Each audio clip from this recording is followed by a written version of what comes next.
Alright, I'm going to be installing the number 3 piston. I'm going to put the piston rings on. The first ring I'm going to put on, I don't have a ring wrench. I'm just going to do it by hand. First one's the oil ring. Simply comes off, open it up, voila, one ring. The second ring is the, I believe, the oil ring, or I'm sorry, no, this is the compression ring, and it'll go in the second opening there. I just simply align it and then open it and then just work it around, and the second one's in. The third one is the compression ring, and they're all marked. They're easy to see when they're brand new. It says top, and do the same thing. I'll just open it up on this end slightly. They're color coded as well, so if you got the manual, it'll tell you which one goes where. Mini doesn't, but I looked it up. Google's a great thing. So get the compression ring in. Try not to break it. I broke one already. Had to order another set. That in. Pull it around. And there you go. Again, first one's the oil ring, second's the compression ring, or the second's the oil ring, and the top one there is for the compression. Now what you want to do is then clock them. Put this one up on top here, the opening where the gap is, and just spin them so that they're not all in the same area. That's it. Okay, now what I'm going to do is just to clean out the rings to make sure there's no debris in there. So I'm going to blast it with some brake cleaner. The pressure of this ought to really get it out. Then I'll come back and I'll hit it with some compressed air. Alright, now I'm going to blast it with some compressed air.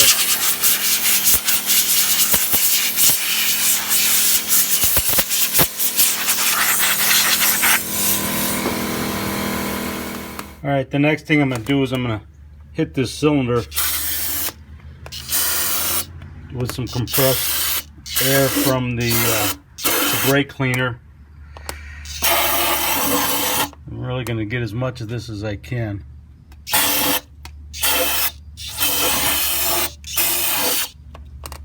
And then in a minute I'll blast it with air. Alright, I'm going to blast it with air now.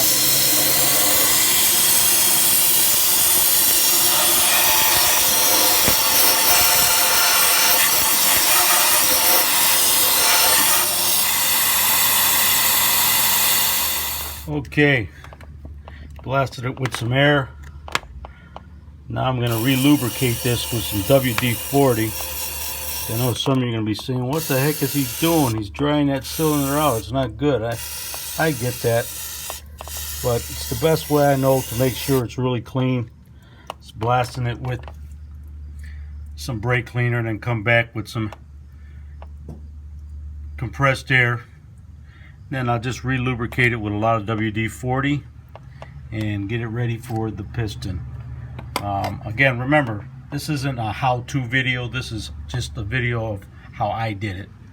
Alright, we'll get the piston ready for insertion. Alright, the next thing I'm going to do is I'm going to add some assembly lube to the connecting rod journals. So they're not completely dry when I install this thing. I don't know, a little bit goes a long way, I guess, or a lot doesn't hurt. So yeah, that's that. And I'll do my best to film me putting on this piston ring compressor. It's pretty difficult. This is a real small one. I'll see if I can't get that on camera. Okay, so this is what the piston ring compressor looks like with the rings compressed. And you can see inside there. Don't see any of the rings showing, which is a good thing. And then this is what you do. Just take it over, slowly put it onto the cars. Left a little room down below, so this will simply slide on right there, and then all that's left is tap it down.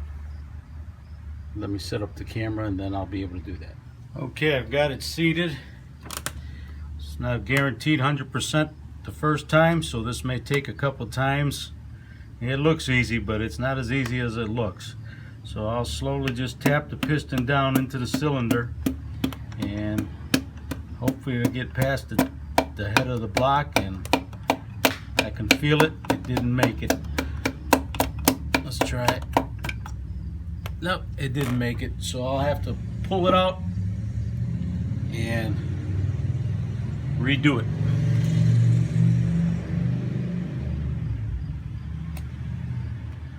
Okay, this is the second attempt. I'm going to try to get this thing in. Hopefully it won't take more than two.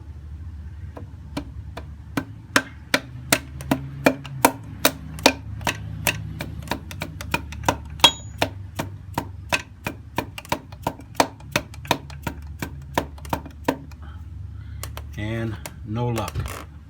So we'll take it out and we'll try it a third time. Okay, this is the third time we're going to try to seat this piston into the cylinder. Now let's see how well this goes.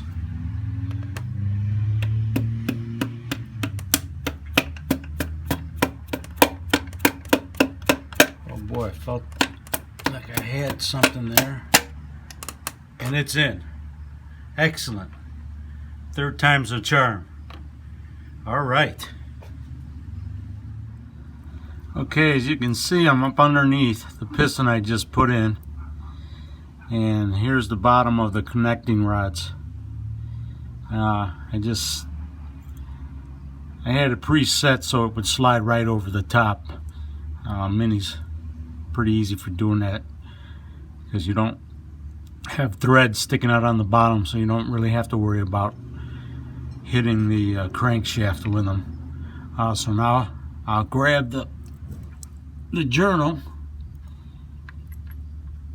and I have the journal marked already, so I know which way faces the front, which way faces the back.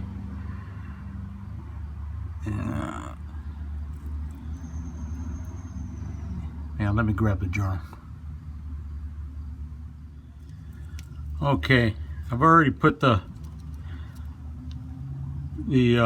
journal on the connecting rod on the bottom. I've already attached one of the connecting rod bolts. It's a torque to yield, so it's a brand new one on here. I'm just going to put this on hand tight. Sorry for my hands being in the way. There we go. Let's get that up there and hand tight. I have another one. Chances are I won't be able to get this one up there. So let me move this a little bit.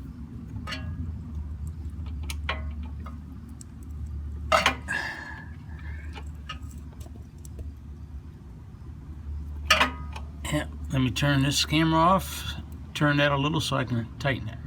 Okay, so I was able to turn the crank just a little bit so I can be able to put this other torque to yield new bolt on and put it on finger tight, hand tight.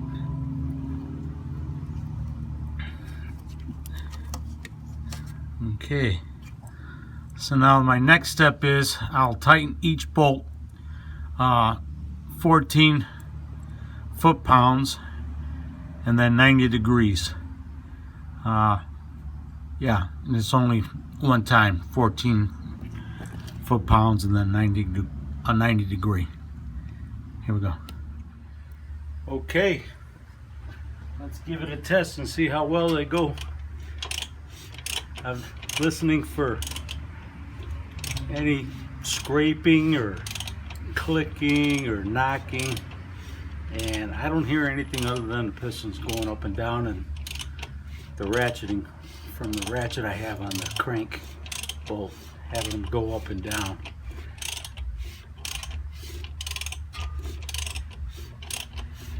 Looks pretty good. Thanks for watching.